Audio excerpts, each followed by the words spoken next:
बेटी का बलिदान। सृष्टि मयंक से बहुत प्यार करती थी। वो उसके साथ अपने सुनहरे भविष्य के सपने देखती। लेकिन जब ये बात उसके माता पिता को पता चलती है, सृष्टि, तुम घर वापस आ जाओ, कोई जरूरी काम है। पर माँ, कल मेरा ऑफिस है, मुझे छुट्टियों के लिए अप्लाई करना होगा। नहीं, इतना वक्त नहीं है, बस तुम आ जाओ जल्दी से। सृष्टि घर आती है तो पहले से ही कुछ लोग घर में बैठे होते हैं। वो लोग सृष्टि को देखने आए होते हैं। उसी में एक लड़का भी होता है, साहिल। मुझे सृष्टि पसंद है, मैं शादी के लिए हाँ करता हूँ। लेकिन माँ, आप तो जानती है कि। अरे चुप, कुछ मत बोल।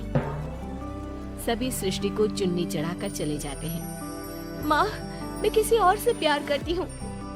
मयंक काफी पैसे वाले घर का लड़का है। आपको पता है, हमारे पूरे ऑफिस का मालिक भी वही है। माँ, वो मेरे बिना नहीं रह पाएगा। अरे पता है ना तेरी बब्बी मासी, उनकी बेटी की शादी अमेरिका में हुई। यहाँ हर किसी के घर में कोई ना कोई विदेश में है, तो तू भी बाहर ही जाएगी। साहिल ने इतनी लड़की रिजेक्ट की है। अब तू हाँ बोल दे तो शादी के लिए वो लोग तैयार ही है, क्योंकि वो लोग सिर्फ 10 दिन के लिए ही आए हैं इंडिया में। कैसी बात कर रही हो माँ, मुझे एक बार तो ऑफिस जाना ही होगा। लेकिन वो लोग मानते ही नहीं और सृष्टि की शादी साहिल से हो जाती है। शादी के बाद सृष्टि मयंक के पास जाती है। सृष्टि, तुमने शादी भी कर ली और मेरे माता पिता विदेश में मेरी शादी कराना चाहते थे। मैंने काफी समझाने की कोशिश की, लेकिन मेरे भाई और पापा नहीं माने। I am sorry Mayank. अरे तो मैं विदेश में कहीं शिफ्ट हो जाता यार, इतने सारे बिजनेस है मेरे। सृष्टि मयंक के सामने रोकर वहाँ से चली जाती है। लेकिन शादी के बाद जब वो विदेश साहिल के घर जाती है तो देखो, ये एक कमरा है मेरा, मैं यहीं रहता हूँ, और ये एक सोफा कम बेड है। रात में मैं इसे बेड बना लेता हूँ और दिन में सोफा। और देखो, मैं ज्यादा कमाता नहीं हूँ, तो तुम्हें भी मेरी मदद करनी होगी फाइनेंशियली। सृष्टि हाँ में सर हिला देती है। अगले दिन साहिल के जाने के बाद वो माँ को फोन करती है। क्या है माँ, कहाँ शादी करवा दी? एक तो कोई चेहरा यहाँ अपना सा नहीं दिखता, ऊपर से ये घर। विदेश के नाम पर क्या कर दिया आपने माँ?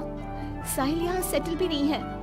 मयंक के तो कितने बिजनेस थे, आलीशान बंगला, नौकर चाकर।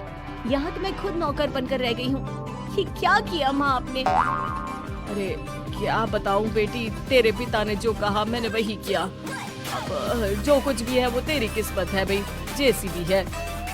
वहीं सृष्टि का भाई सारंग एक लड़की से प्यार करता है। माँ, मैंने शादी कर ली है निशा से। क्या? शादी कर ली?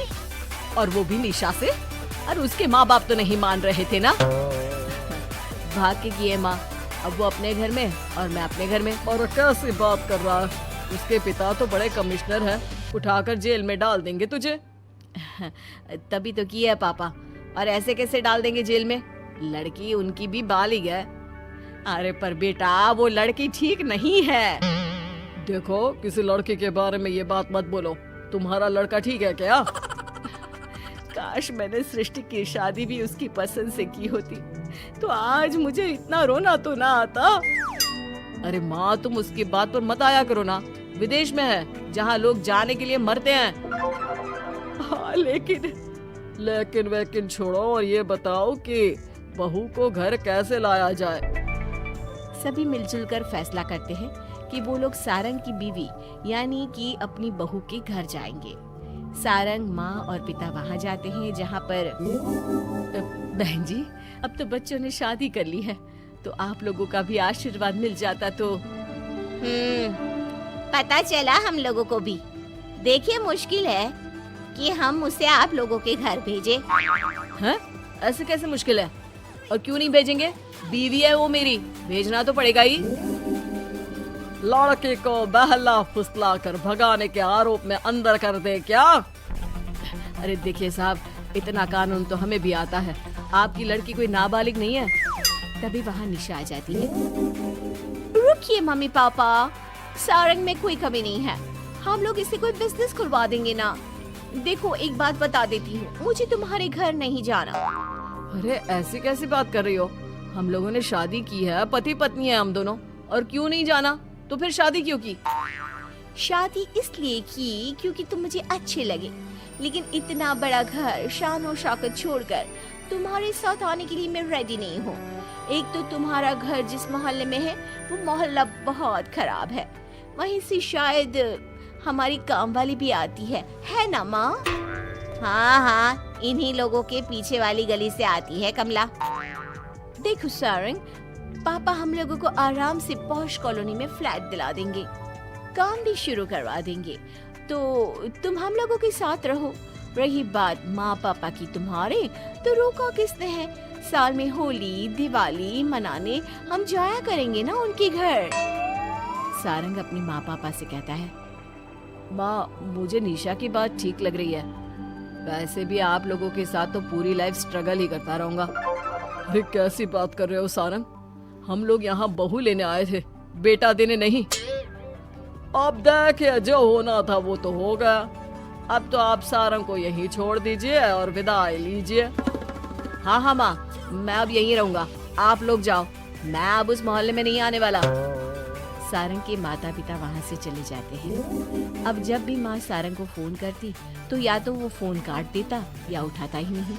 एक बार सारंग के माता पिता काफी बीमार होते हैं कि तभी उन लोगों के पास सृष्टि का फोन आता है। कैसी हो माँ? तबीयत ठीक नहीं लग रही है। तुम्हें और पापा को कुछ हुआ है क्या? अरे बेटा 2 दिन हो गए हम लोग कमरे में बंद है, कोई डॉक्टर के पास ले जाने वाला तक नहीं है। हाँ माँ, मैंने सारंग को फोन किया था लेकिन उसने कहा।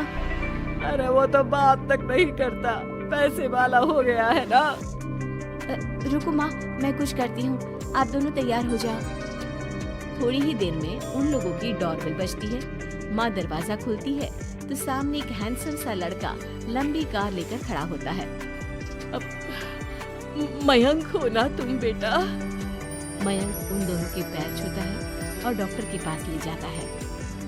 डॉक्टर, मैं आप लोगों को अंकल आंटी के घर का पता दे दूंगा, आप इन लोगों के घर हफ्ते में एक बार जाकर रूटीन चेकअप कराना। जी जी मयंक जी, जैसा आप कहें, आखिर ये अस्पताल आप ही का तो है। मयंक का रुतबा देखकर माँ बाप को अफसोस होता है कि क्यों उन लोगों ने विदेश के नाम पर बेटी को बाहर भेज दिया, लेकिन बेटी ने भी उनका मान रखा। चाहती तो निशा की तरफ भागकर वो भी शादी कर सकती थी। क्या सोच रहे हैं आप लोग? चलिए मैं आप लोगों को घर छोड़ देता हूँ। और हाँ, मैं और सृष्टि आज भी अच्छे दोस्त हैं, तो आप लोगों को कोई भी समस्या हो तो फोन कर